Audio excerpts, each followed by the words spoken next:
Mr. Vernon threw a harsh glance at the other Mr. Vernon, then quickly added, Carter, did you know that the famous illusionist P.T. Sorbet grew up without a roof over his head?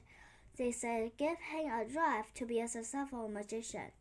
The other Mr. Vernon ducked behind the counter scanning area.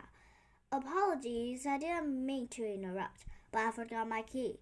Where is that thing? Is it? Layla asked, holding up a key in the center of a series knot and bound rope. Would you mind? The other Mr. Vernon asked, putting his hand out. Layla, in less than 2 seconds, unknotted the ropes and placed the key in her father's hand. She kept the rope for herself. Carter couldn't believe his eyes. Her hands were fast as his own. Thank you very much, the other Mr. Vernon said. He kissed his daughter on the forehead and waved politely to Carter as he stepped outside. Nice to meet you. Oh, these ropes give me an idea for a trick I like to practice. Layla smiled. Brilliant, but perhaps after school, Mr. Vernon said. Sure you'll be on your way, young lady. Layla's confident smile slipped into a frown. Carter's not his way to school. Well, then it's a good thing that you were not Carter. I'm between schools right now, Carter blurted out. Thankfully, Layla ignored this. May I take the day off?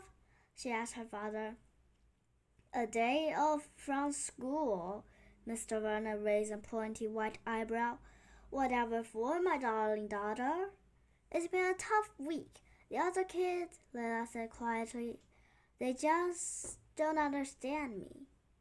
If you can escape a straitjacket, said Mr. Vernon, I'm sure you can find some way to impress 1 or 2 of your classmates, and if not, just tie them to their chairs. Believe it or not, most kids don't like hearing how to escape, Layla explained. That's a problem. I offered to show them how it all works, but now none of the girls let me sit with them at lunch, and the boys, they just laugh at me always and call me freak. Freak? Mr. Vernon echoed, appalled. Maybe a chivalry is dead. Layla rolled her eyes. Don't you mean chivalry is dumb? You could always try to disappear instead, said Carter. This helped me get out of tons of predicament. Layla laughed. Well, I am in a predicament. Signing, she added, I'll give it a shot. She walked over to her desk and hugged him. As she passed Carter, she stuck out her hands. Again. A pleasure to meet you. See you soon? Carter shook her hand. I hope so. Then Carter and Mr. Vernon were alone. Mr. Vernon continued to dust his totally clean shop. Without looking, he asked, Tell me, Mr. Carter, how was the remainder of your evening? Uneventful, I hope. Basso tried to get me to join his game, Carter admitted. I said no. Brilliant. How do you know he was going to ask me? Carter wondered out loud. I didn't know, Mr. Vernon said, but I had a strong hunch. B.B. Basso is a greedy man. He's also something of a collector.